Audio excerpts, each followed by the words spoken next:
Hi, this is John Rowell for the Rowell Report. Today is Wednesday, October 8th, 2025. Thank you for joining me today. I'm transitioning to a new video editing software, so I'm just putting out a basic short video today. I'm addressing the topic of the Tomahawk missiles, and so I'll cover 3 points about the Tomahawk missiles. The first point is that the Tomahawk missile cannot be launched by Ukrainians in any shape or form.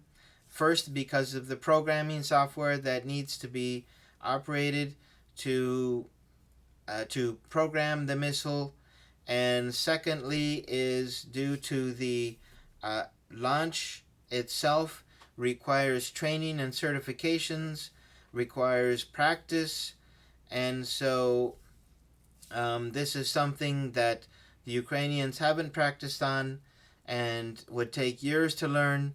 By the time they were to learn how to use this weapon system, the war would already be over. Either their country's going to run out of money or they will run out of soldiers, or they could also run out of weapons.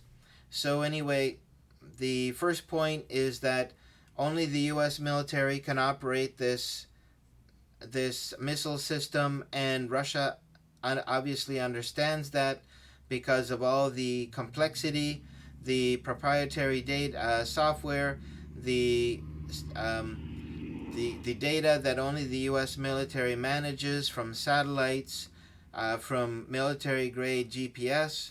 You could go on, but basically, there's no way that Ukraine could launch this on its own, and so we have seen narratives put out, like in Sky News and in other sources, that say that this is basically a plug and play kind of missile. You just get a computer, you get a missile, you get a launching system, you get someone to press a button to launch, and that's basically, user friendly and anyone could operate it. Well, that is false. Only the U.S. military could operate that, and if it's being operated within Ukraine, it means that the U.S. military is in Ukraine operating it, which pulls the United States directly into this conflict.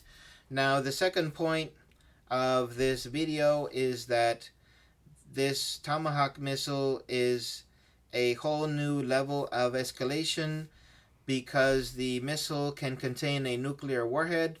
So, if Russia has seen a Tomahawk missile approaching any of its cities or installations, it will have to assume that it is nuclear armed and may respond through their nuclear protocols. And so we may see a launch of nuclear weapons before the Tomahawk missile hits its target. This would kick this conflict into a whole new phase. And the third point of this video is that President Trump is trying to play dumb with this topic, saying that he wants to know what are the targets that Ukraine wants to hit before he can give them the missiles. So, as I mentioned in the first point, only the U.S. military is trained and has access to both the software and the data. So this is not something that Ukraine could even operate. So why is it a concern what target Ukraine wants to hit, as if they would be the ones operating this missile? So since President Trump is playing dumb with this topic, I think this sends up a big red flag for Russia. I think for most people this means that President Trump has already given the green light for the Tomahawk missiles to be used. Now, whether this will push us into an escalating conflict, it will all depend on the reaction of the Russian military authorities and President Putin. So, anyway, I wouldn't say that this would be a world-ending scenario, but especially if the target was to do a kind of a decapitation strike of the Russian leadership in Moscow, to use a nuclear warhead on a Tomahawk missile and hit Moscow, where their leadership is located, I think the escalation would be off the charts. But anyway, I think everyone should be warned and everyone should be concerned about the possibility of Tomahawk missiles finding its way into Ukraine. And when I was growing up during the Cold War, we had a basement, and in the basement, we had a closet which was loaded with, um, you know, canned goods and different items that could keep us going for a couple of weeks. And so I think a lot of people are now starting to think about bunkers and about nuclear war. But most of the people in the politics and on the news media are pushing this aside like it's a non-issue. That the United States has passed Russia red lines before and nothing has happened. Well, first, I'm just going to address the idea of red lines. Russia has not given any red lines regarding the Storm Shadow or the ATACMS missiles. Russia did recognize that these were escalations, but their air defense has dealt with it. The problem with the Tomahawk missile is that it could come armed with a nuclear warhead. So Russia has to decide in a split second what it's going to do before that missile hits its target. And that's where the escalation can come in. So anyway, I think it is a bad decision on the part of President Trump. But he seems to be all caught up in this whole idea of showing that the U.S. is the big dog on this planet, and all the other little dogs need to need to give way to the big dog. And so this obsession of President Trump will definitely push the United States into conflicts in many parts of the globe. And so this is quite unfortunate. I did see a news item here on the Business Insider about Japan's destroyers are getting Tomahawks and a big leap in offensive power.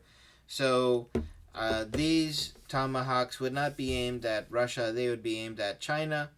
This we continue to see increase and escalation towards China, and the U.S. still wants to have good business relations with China while planning to annihilate its leadership and to take down its country.